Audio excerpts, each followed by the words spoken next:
This is the X-Zone Broadcast Network, broadcasting worldwide on broadcast affiliates and satellite program providers, including CNN Broadcast Network, Sirius Satellite Network, Star Media, Good News Radio Network, Angel Broadcast Network, Wiki Broadcast Network, and WPBN TV. For more information on the X-Zone Broadcast Network, visit us at www.xzbn.net.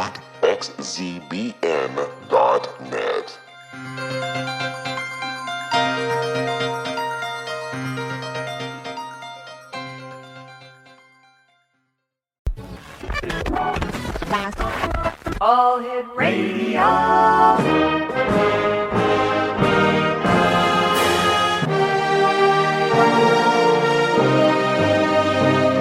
Welcome to the X-Zone, a place where fact is fiction and fiction is reality.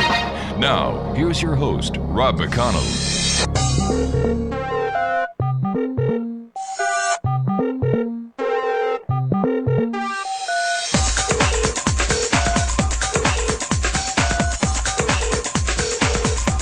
Welcome back, everyone. This is the X-Zone. My name is Rob McConnell. We're coming to you from our broadcast center in Hamilton, Ontario, Canada. Our website is www.xzoneradiotv.com and on all social media sites, X-Zone Radio TV. My guest this hour is Ivan Eland. He is a senior fellow and director at the Center on Peace and Liberty. Let me see. Center of Peace and Liberty at the Independent Institute. Dr. Eland is a graduate of Iowa State University and received an MBA in Applied Economics and a PhD in Public Policy from George Washington University. He's been the director of the Defense Policy Studies at the Cato Institute, and he spent 15 years working for Congress on national security issues, including stints as an investigator for the House Foreign Affairs Committee and the principal defense analyst at the Congressional Budget Office. Joining me now is Ivan Eland. And Ivan, welcome to the X-Zone. Great having you with us.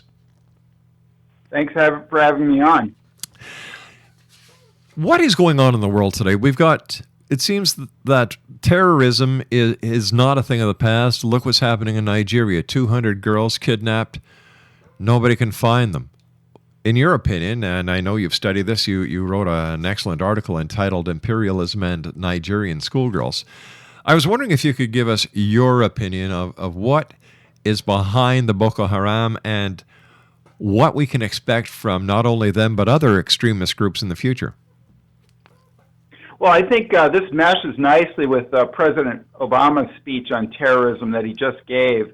And I think this is a classic case of one of these Islamist groups that are dispersed now around the world. Mm-hmm. Some of them are affiliated with Al-Qaeda, some of them aren't. This one is totally Nigerian. It has concerns only about Nigeria. It's probably one of the more vicious groups in the world, actually, but it really doesn't affect U.S. security. And I think the administration's approach to this, and certainly the administration is not unusual about this. George W. Bush conducted himself in the same manner. We take on everyone else's problems. Now, there's no doubt about the fact that kidnapping these almost 300 schoolgirls is a heinous thing. These are innocent people, right? But this group has done worse, actually, and nobody really paid attention to it until the schoolgirls became the cause célèbre. And, of course, they haven't been killed that we know of. They've been kidnapped, and they're being held. And there has been some negotiations to get them out. So the group apparently is not totally unreasonable, but certainly it's radical, and it's a heinous act that they did this, but they have slaughtered entire villages. They have shot and burned to death 59 schoolboys prior to this kidnapping the schoolgirls. So, but this didn't appear on the radar screen until domestic pressure groups in the West started saying we need something done about this. And of course, Western governments, France, Britain, U.S., and also Israel have responded.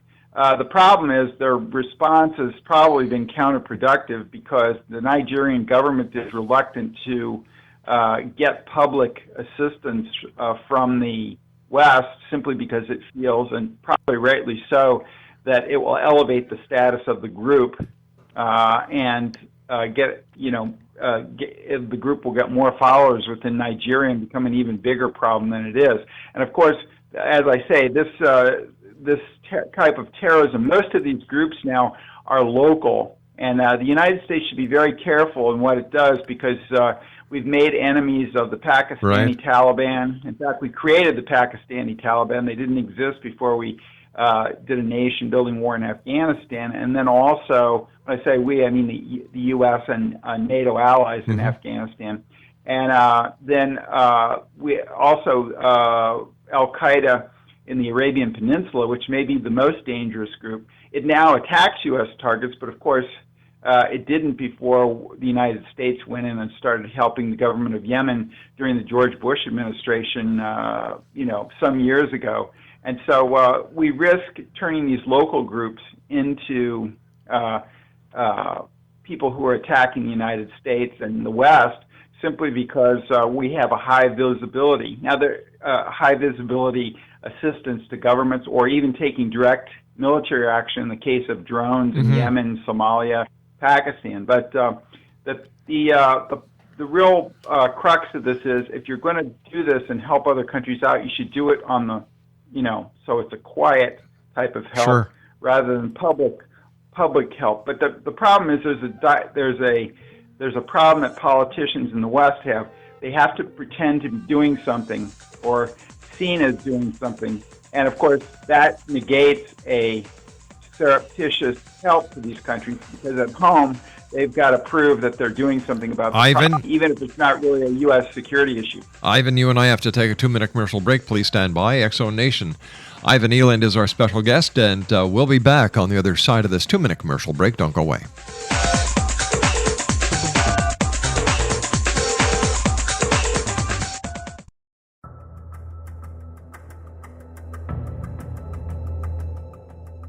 Modern Esoteric, Beyond Our Senses by Brad Olson, consummates the lifeology story about where humanity originates. It is the lost continents, the primitive wisdom, the mythos of creation, and the rethinking of ancient history as we are taught in academia. There is much more to the story than what we have been told. As this is the first book in the Esoteric series, Modern Esoteric starts at the beginning of time and accelerates up to this modern age. Future Esoteric is book 2 in the series and takes a forward-looking position ahead of today with an open and honest examination of the ET issue and various unexplained phenomena. To discover the writings of author Brad Olson, visit www.bradolson.com. That's www.bradolson.com.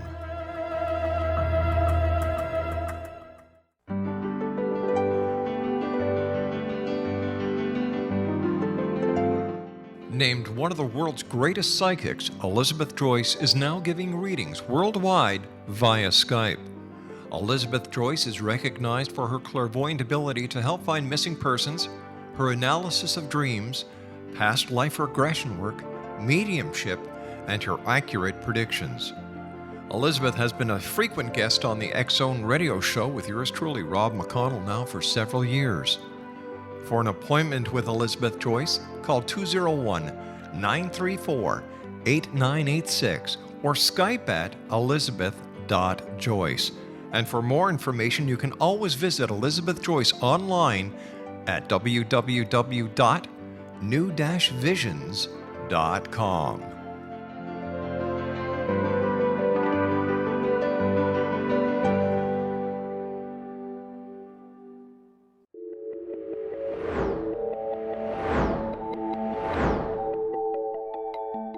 Do you have a dis-ease that you would like to alleviate through a natural means? Have you been contacted by angels, ghosts, or even extraterrestrials and want to validate these experiences? Or would you simply like to speak with someone who can help you find your life's purpose? I'm Dr. Joseph Mara, and I'm offering my services free of charge for first-time clients contacting me during the month of April. These free consultations include angel card readings, guided meditations, life coaching, and energy healing. If you have always wanted to explore these types of experiences but were skeptical or simply could not afford them, then take advantage of this free special offer. Contact me through my website, aguidinglight, spelled lite.com, to schedule your consultation today. Until then, I offer you love, light, and laughter.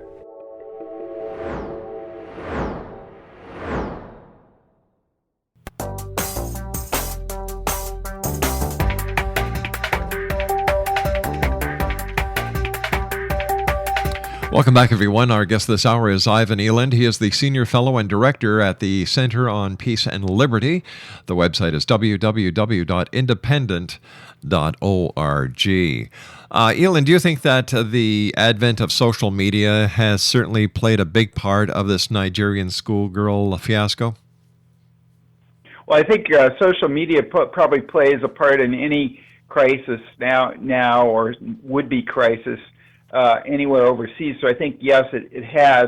It has fueled the domestic pressure groups in the Western countries have fueled it both through, if you want to call it, old media and new media. Right. And therefore, I think the politicians are responding by very public help to the Nigerian government. What is the opinion of the American public when it comes to spending this money and this time in yet another area of the world with so many resources being so spread out so thinly around the world, and now with the crisis with the Veterans Administration, it seems that there's being a lot put on the plate of the American public who ultimately end up paying the bill? Well, I think, taken all together, the American public is sick of warfare. Sure. And they're also disgusted that, we can spend all this money overseas on this and that, but then when it comes to our veterans, taking care of them, the people that have gone over and, sacrificed limbs mm-hmm. or, other things like post-traumatic stress syndrome and that sort of thing, we're falling down and taking care of them here in the United States at the veterans hospitals. When it comes to Boko Haram, do you see that this type of publicity that is giving this terrorist organization is going to prompt other cells to pick up the pace and to make more daring attacks because they know that they're going to get the publicity, they're going to get the attention that the Boko Haram are getting? Yeah, I think it's a bad model to send out. First of all, terrorists want publicity, and the reason that they want publicity is because they can get more funding and recruit more fighters. And putting them on the U.S. terrorism list when they don't attack the U.S., there are many groups on the U.S. terrorism list that don't attack the U.S., raises their status. Also, when the president comes out and very publicly said, hey, we really want to help the Nigerian government, but the Nigerian government is reluctant and they're incompetent and all this kind of stuff. It's sort of an imperialist attitude that, well, you need to do what we want you to do because we have to satisfy our domestic, mm-hmm. I should say certain segments of our domestic opinion here, because I think most people, as I just mentioned, are sick of war, but there are groups, for every issue, there are groups that pressure for intervention, and the U.S. is accustomed to this sorts of intervention, so the politicians succumb to the pressure of several groups, and many people are starting to get fed up with this. And I think that certainly everybody wants those schoolgirls to get out, but the question is, perhaps if we are going to aid the Nigerian government, we need to do so, more secretly rather than such a public show of sure. And of course, we're criticizing our government officials here in the United States are criticizing the Nigerian government for being incompetent, for being slow to accept the help and all that kind of stuff. But of course, the Nigerian government may be right because they know the situation. The problem with all these countries, Afghanistan, Iraq, Nigeria, Egypt, whatever country we're talking about, our politicians and bureaucrats only know so much about the cultures exactly. of these countries. And we go crusading in there for this cause or that cause, mm-hmm. and we usually end up screwing it up because the local government knows that if they publicly are seen as going back to the colonial oppressors such as Britain and Nigeria, I mean, Boko Haram will get even more followers, and will have its status elevated. And I think I think the Nigerian government has some very real problems. Plus, the Nigerian government is the one that's negotiating with this group now to perhaps get the schoolgoers out. The president is denying it, the president of Nigeria, but there have been negotiations with the group. Tell me, in your opinion, is it possible that the democracy that we share here in North America will not work in other parts of the world? Oh, I think that's very, very true. You know, some people, democracy usually has to have a certain level of economic stability and strength. Stability and the middle class to promote it, because in countries with no middle class, it's difficult to get a sustained democracy. Right. And I think countries really, democracy has to bubble up from the bottom, not be imposed like we tried to in Iraq and Afghanistan from the top down using military force. It just doesn't work because people want to accept democracy. Democracy is a great thing, but they have to be ready for it, number one. And number two, they like it to be their idea rather than the use of force. The use of force, anything brought with the use of force, whether it's giving candy to kids or whatever else, is resented by local people because it's not them that's doing it. I look at and I think if a foreign power came to Canada or the U.S. and did some of the things that the United States has done overseas, we wouldn't like it here if it were done to us like that. I agree with you 100%. I remember doing stories a couple of years ago about what was going on in Egypt and how the people in Egypt didn't want martial law. They didn't want the military involved. They fought tooth and nail to get democracy. And now they're fighting tooth and nail to get democracy out and the military back in. Right, exactly. So these countries will go from one strong leader to the next. It's just a different, sign on the door. But the problem is, I think first of all, I don't think, even if we could institute democracy from the top down, if we did it right, I don't think we know enough about the culture in many of these countries to do that. And also, democracy in the Islamic world right now means like radical Islamists may do fairly well in the elections, like happened in Egypt with the Muslim Brotherhood. Yeah. I agree with you that democracy is wonderful, but it has to be wanted before it can be successful. And I think there are many places around the world where the West is trying to force democracy into the public and to the citizens as well as to the governments. And just like anything else, if you force a person to do something that they don't want to do, you're going to get resistance. And I think that this is what we're seeing in a lot of these countries and a lot of these conflicts that are going on in the world today.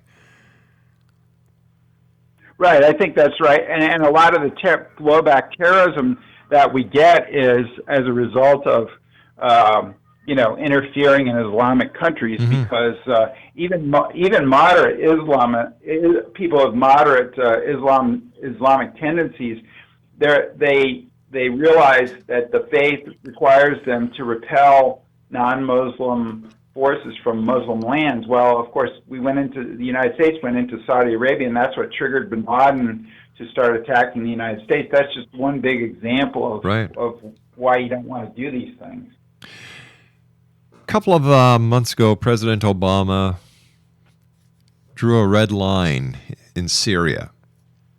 And when that red line was crossed, another red line. Do you think that the president's indecisiveness in Syria had anything to do with what President Putin did in Ukraine?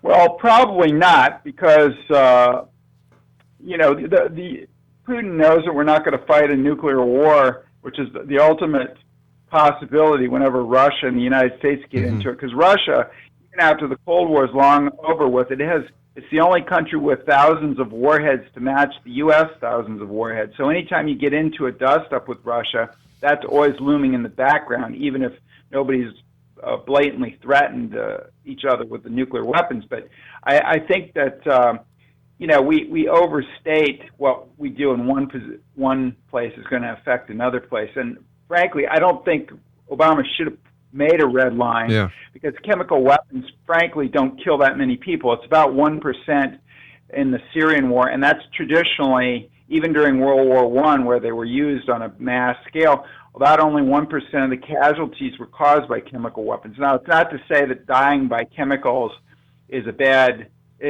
thing, Right. but it's not dying of an explosion or starvation, as is happening in Syria. That's not fun either. So I think the chemical weapons thing was overblown, and I'm glad to see that they eventually worked that out. And basically, Russia bailed the U.S. out, and of course, we've lost track of that in this whole Crimea thing. Exonation, Ivan Eland is our special guest this hour. He's the Senior Fellow and Director of the Center on Peace and Liberty.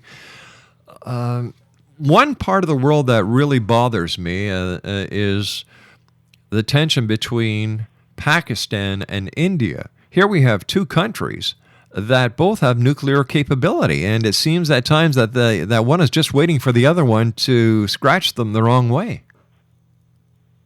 Yeah, I think you're absolutely right. And Pakistan is the most dangerous country in the world. Forget about Afghanistan, Iraq, Egypt, wherever. Pakistan, and we destabilized Pakistan. The NATO has, U.S.-led NATO, by conducting a nation-building war in Afghanistan. As I mentioned earlier in the program, the Pakistani Taliban never existed before that. The Afghan Taliban did, but not the Pakistani Taliban. And U.S. drone strikes have destabilized that country. And the reason Pakistan is so dangerous is because it has nuclear weapons, and that instability in a nuclear weapon state can either probably less likely that the Islamists would actually get their hands on nuclear weapons unless the whole Pakistani government imploded. But what may happen is Pakistan is under this internal problem. It may lash out externally, and who are they going to lash out externally? Their arch rival and neighbor, India, which also has nuclear weapons. Now, I'm happy to see that the new prime minister, who's regarded as a Hindu nationalist, invited various people to his inaugural ceremony. He was just elected, and one of those was Pakistani leader, and so they were talking, and that's a good thing in the case of India and Pakistan. Ivan, please stand by. You and I have to take a commercial break with the news at the bottom of the hour. Exonation, our very special guest this hour is Dr. Ivan Eland. He is the Senior Fellow and Director at the Center on Peace and Liberty, and that's at the Independent Institute. Their website is www.independent.org, and we'll be back on the other side of this commercial break with the news as we continue here in the X Zone from our broadcast center in Hamilton, Ontario, Canada. My name is Rob McConnell. Don't go away.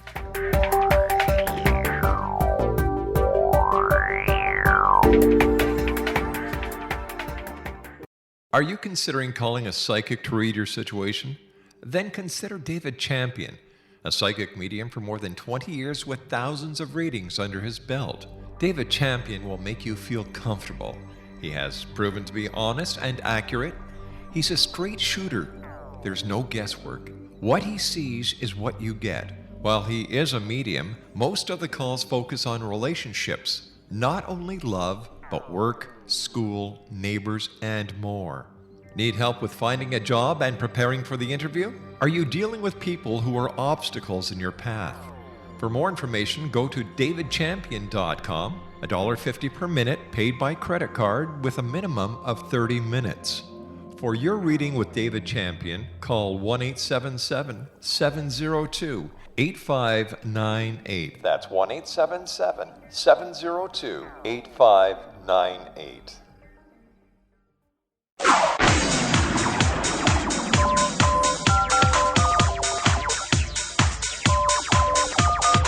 Now you can dial in to listen to the X-Zone radio show from anywhere in the world with Rob McConnell 24/7, 365 by dialing 213-401-0080. That's 213-401-0080. If you have a mobile phone or landline, the X-Zone radio show with Rob McConnell is now at your beck and call at 213-401-0080. That's 213-401-0080, 24/7, 365.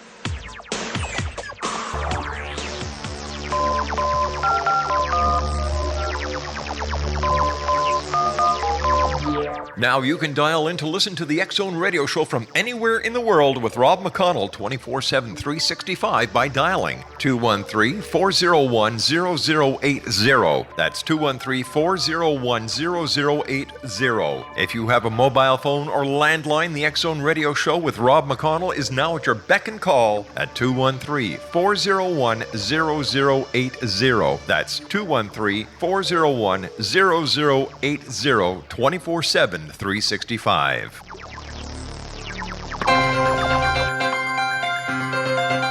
This is the X-Zone Broadcast Network, broadcasting worldwide on broadcast affiliates and satellite program providers, including CNN Broadcast Network, Sirius Satellite Network, Star Media, Good News Radio Network, Angel Broadcast Network, Wiki Broadcast Network, and WPBN TV. For more information on the X-Zone Broadcast Network, visit us at www.xzbn.net.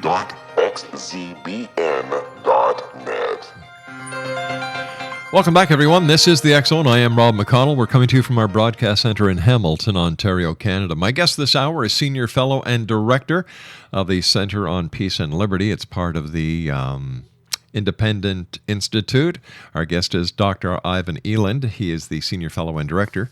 And first of all, Ivan, I want to thank you so much for joining us. It's great having you here. During the promo that they ran on the networks that we're on the Wiki broadcast.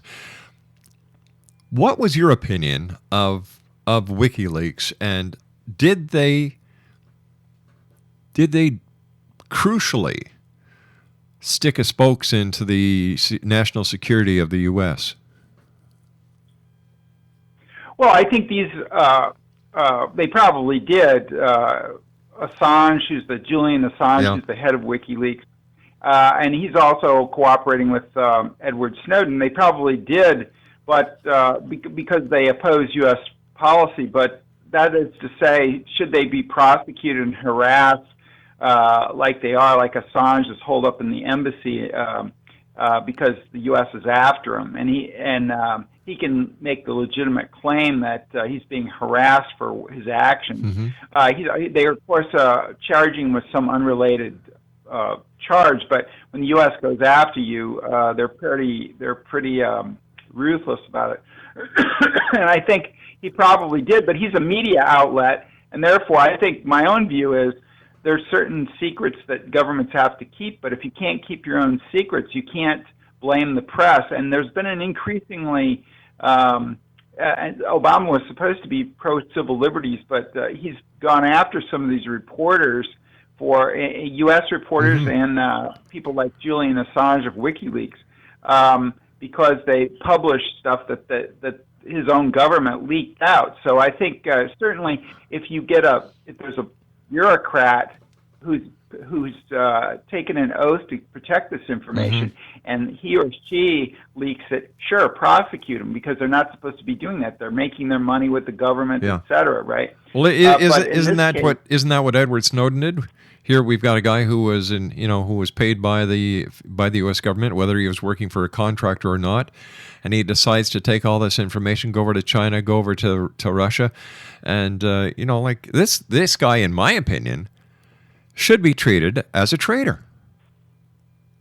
Well, I think to some extent he should be prosecuted because he did violate his oath. Mm-hmm. However, there's some mitigating circumstances in this, and the fact that the National Security Agency was spying on its own citizens, essentially, in the United States, which in a republic, it's very important not to do that. You can have all the intelligence in the world against foreign countries, but you shouldn't be if you're in a republic, a legitimate republic, you shouldn't be spying on your own citizens. Why not? And he pointed that out. But why not? But why not? Well, Why I not? think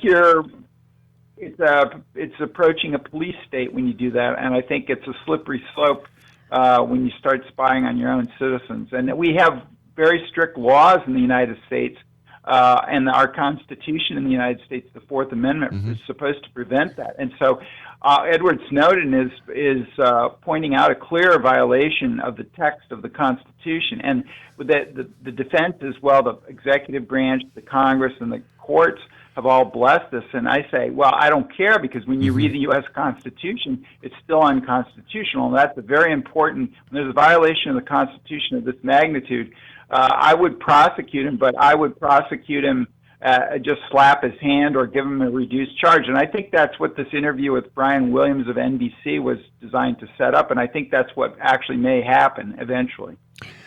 But what does this say about the people that are within the United States who are getting off from being spied by the National Security Agency? And my look is, hey, if you've got nothing to hide, you've got nothing to fear. You want to listen to my phone calls? Go right ahead. You want to see what my mail is? Go right ahead. It doesn't bother me because I have nothing to hide.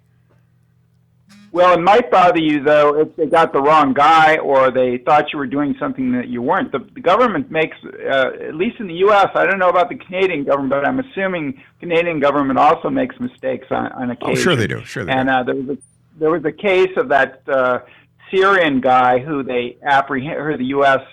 apprehended, and Canada was involved in that, and they tortured him, and it turned out he didn't do anything. And we've had cases, our anthrax attacks after the 9/11, they got the wrong guy for that, and then the second guy that there was a suspect, committed suicide, and some scientists said he wasn't even the right guy. So we're not even completely sure if we got the right guy in that. The Olympic bombing of a few years ago in Atlanta, they got the wrong guy for that, and they ruined his life. And so the governments make mistakes all the time, and that's why you're not really sticking up for the rights of the criminal. When you're sticking up for the rights of the criminal, you're really sticking up for the rights of everybody who could be falsely accused. And that's what the United States system, at least, and I think the Canadian system, is designed to protect innocent people. And that's why this is so important. I understand the need to protect the innocent. I really do. I am dead against wrongful prosecution. However, I would much rather have the intelligence agencies with their eyes not only on foreign enemies, but also on domestic enemies. Because as we saw with the Boston bombing, they were domestic enemies who committed a terrorist attack. So where do you draw the line between protecting the citizens and, getting them all up in arms about their privacy? Well, I think these were the Boston bombing was Americans, but they had foreign connections, and I have no problem with the FBI using their investigative powers in this thing. But what we're talking about, and I don't even have any problem with the spy agencies or the FBI or whatever spying on Americans if they get a warrant. The real problem is warrantless wiretapping. And the reason that you need a warrant in the United States, at least, is because we have a separation of powers, and the courts act as a check on an executive branch. And of course, if you're in the FBI or the NSA, you want to use every technique you can. And the courts have to say, well, listen, you need a warrant to do that. And but the bad guys don't get warrants. The criminals don't go to the court and say, I want a warrant to commit a criminal act. Plus, we're talking about a constitution where the ability of terrorism and the terrorists to commit the acts that they're doing now with the modern day technology didn't exist. So there has to be, in my opinion, There has to be, in my opinion, I think a change. And once again, if law enforcement needs to do something that has been sanctioned by a higher branch of government without getting a warrant, then so be it. No, I disagree with that. I think you need a judicial warrant just as a check. This really doesn't slow down the process, because if there's an emergency here in the U.S., they have a waiver where they don't have to get the warrant, and they can get it retroactively. And that the system that they had before they started violating, and the Bush administration clearly violated the Constitution and the law by not getting these warrants. The current system worked just fine. They've never pointed to an incident where they didn't have the speed, because they do have that capability to waive the warrant if it's really a national emergency, and then they go back and get it late, after the fact. And also, I think we can tend to overstate the threat of terrorism. Your chances, if you're an American, and it's probably even less for Canadian citizens, your chances of ever being killed by an international terrorist are 1 in 80,000, which is about the same as being struck by an asteroid. And you have a better chance of being struck by lightning than ever being killed by a terrorist. So terrorism is still a rare thing. And also, we stir up a lot of these groups overseas, and that's why they do attack the United States. And I think if we did less of that, then there wouldn't be a trade-off between civil liberties and security, because we wouldn't have to face that. But North America, before 9/11, and it's continued after 9/11, is probably the safest continent in the world as far as terrorism. And the reason for that is terrorism are just like other military forces. They have difficulty operating when their logistics lines are very long, and there's big oceans on either side of Canada and the United States, which keep us safer than other places on terrorism. In the State Department's terrorism reports, there was only like 0 or 1 incident for most of the years leading up to 9/11, and I think we're still very low on terrorism on a normal basis. Well, could the reason for that be that the action that the security and intelligence agencies have taken since 9/11? Well, as I say, I suppose you could attribute to that, but we didn't have much terrorism before 9/11. So that sort of destroys that argument. If you didn't have much before, 9/11 was a sort of a one-off event. That's been the largest terrorist attack that a group has committed. Now, of course, nations have committed terrorism on a far grander scale than groups have. But as far as groups, that's a big outlier if you were to do a statistical analysis. And that's not saying it couldn't happen again, but certainly the security measures have probably provided some measure of making it less likely to happen. So one of the best things they did was probably harden the cockpit doors in aircraft so that you may be able to hijack an aircraft, although that would be less chance of that too. But certainly it's a big block on hijacking a plane and running it into a building, which is really what you don't want it to have happen. I mean, you can still blow up a plane, but then you just blow up the people on the plane, and that's bad enough. But it's not as bad as killing thousands in a skyscraper. Well, I'm sure that the families of the aircraft that went down in Shanksville, Pennsylvania, would strongly disagree with you on that, because whether it's 3,000 some odd like it was in New York City, or those passengers and crew aboard the airliner that those people fought so brilliantly to save others by having that plane go down, I'm sure those families are saying, well, geez, one life lost to terrorism is too many. Well, I understand that, and I'm not saying that any terror, no matter who gets killed by a terrorist, I'm not minimizing that. But what I am saying is that, and that's an example of probably the biggest thing that happened after 9/11. On 9/12, we were a lot safer if the government hadn't done anything, and it's because the paradigm shifted right in the middle of that terrorism attack.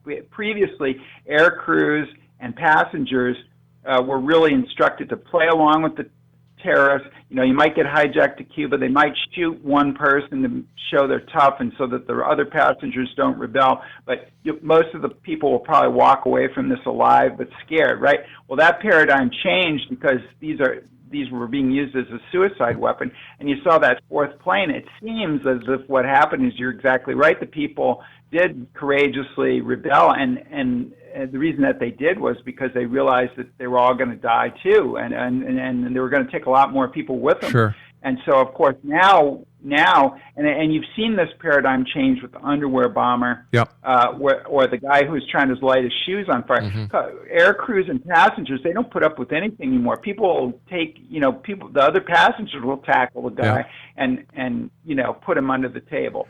So I think that's a big improvement on security, and that's not even a governmental thing, really. You know what I couldn't understand that I thought was totally stupid? One of the biggest stupid blunders that they had ever done knowingly or that just never crossed anybody's mind was when they decided in their infinite wisdom to decrease the number of air marshals on flights.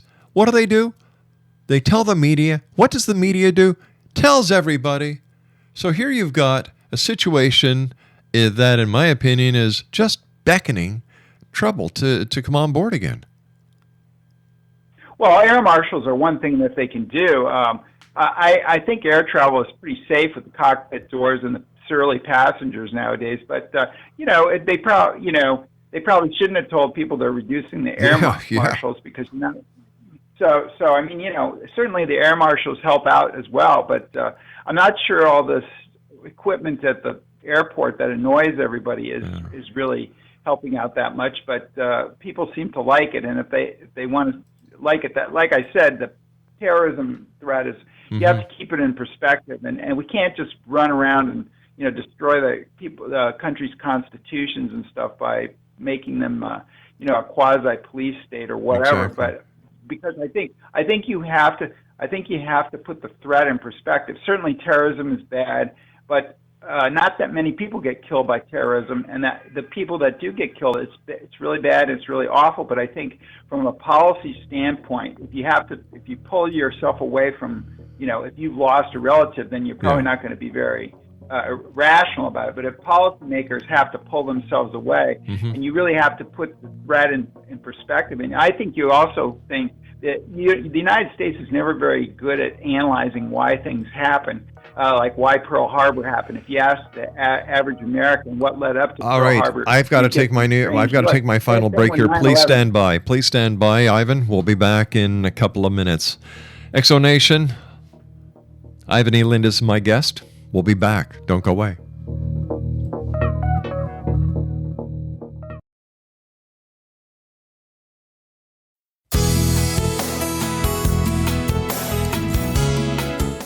With each new extreme weather event or terrorist act, it becomes increasingly obvious that we live in uncertain and challenging times.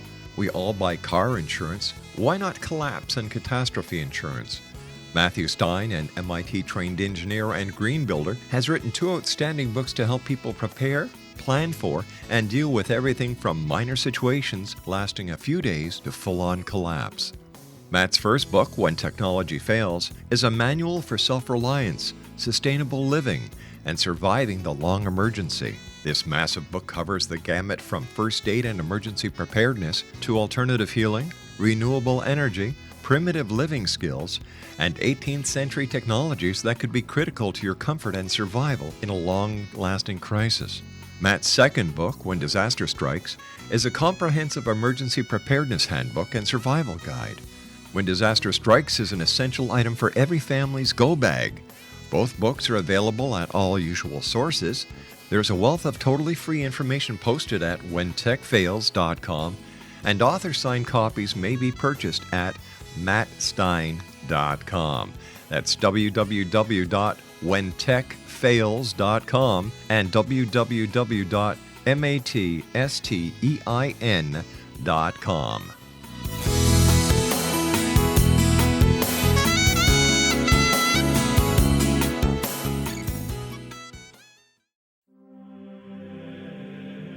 Rob McConnell here, presenting an overview for Nicholas Paul Jennings, author of a fascinating book, Amen. It presents facts revealed by Egyptologists, facts that enable us to understand why Amen is the beginning of creation of God. It provides recommendations for religious leaders of the major religions to unify their beliefs and teach the Word of God. Love one another. Amen informs people how mankind conceived God. It was the Egyptians that developed the concepts of a soul, a hereafter, and Son of God. And finally, after the worship of many gods, they conceived the belief in one universal God, the maker of all there is. For more information, visit www.futureofgodamen.com. That's www.futureofgodamen.com.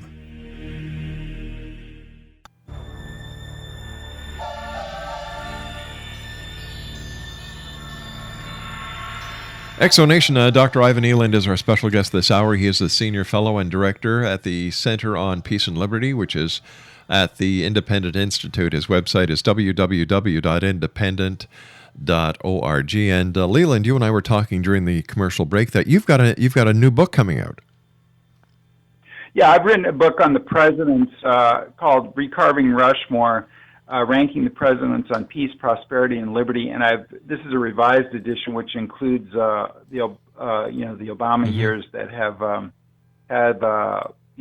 already passed. And so this really evaluates all the U.S. presidents as the country's founders would have rated them had they been around to do so. And so it's kind of a unique perspective on the presidents. It evaluates them on the basis of whether they kept the peace, not whether they went to war, whether they were kept the free market and other things that lead to prosperity, and whether they stuck up for civil liberties that are in the U.S. Constitution. We've got about 3 minutes left, Leland. I'd like to ask you a very simple question. Do you think that the Benghazi fiasco will affect anything? Will affect the chances of former Secretary of State Hillary Clinton from either making the run or becoming the First Lady in the White House? No, I don't. I think the Republicans are using it for that because the incident was not that severe. Yes, the Obama administration probably was trying to downplay the organized terrorist element of the attack, but compared to what some of the other presidents have done, LBJ and getting us in Vietnam, George W. Bush, and getting us Iraq, this is pretty minor in comparison. But I think the Republicans are staying on it because Hillary will probably be the Democratic nominee, and the Democrats have an excellent chance to win the next election simply because the demographics are going to go there. Well, I don't mean the one coming up this year because I think the Republicans probably could do well locally in the Congress. The next presidential election in 2016, I think the Democrats are better set up to win it. So I think it's a minor issue as far as the election goes. I think a bigger issue will be the veterans, not taking care of the veterans. That will be the bigger issue. If Secretary of State Clinton does get into the White House as president, this will be the first time in history. Not only will there be a lady president, but it'll be the first time in history where the first female president in power is married to and living with a former president. Is that going to be pro or con? Well, I don't like hereditary succession. I don't like familial succession either. And I don't like it in the Bush family and the Clinton family. And I think that's not very good for a republic to have these things that are passed down from generation to generation. And the other thing I worried about Hillary is that certainly a woman is capable of being president, but a Republican woman would have less of a problem being more moderate overseas. She's a hawk, and the reason is she's a woman and she's a Democrat, and I think she's trying to compensate for both of those she doesn't want to be seen as weak. Now, if you're a Republican woman candidate, they wouldn't have as much of a problem because they're not a Democrat. The Democrats have a reputation of being weak, which I think is unfounded actually, but nonetheless they have that reputation. So I'm a little bit concerned with their hawkishness, but usually people moderate when they get in office. Ivan, I want to thank you so much for joining us. It's been a great pleasure. You have an open invitation here anytime, my friend, and I'd love to have you back on to discuss your book and talk to you about the various presidents. Thank you. All right, take care, Ivan.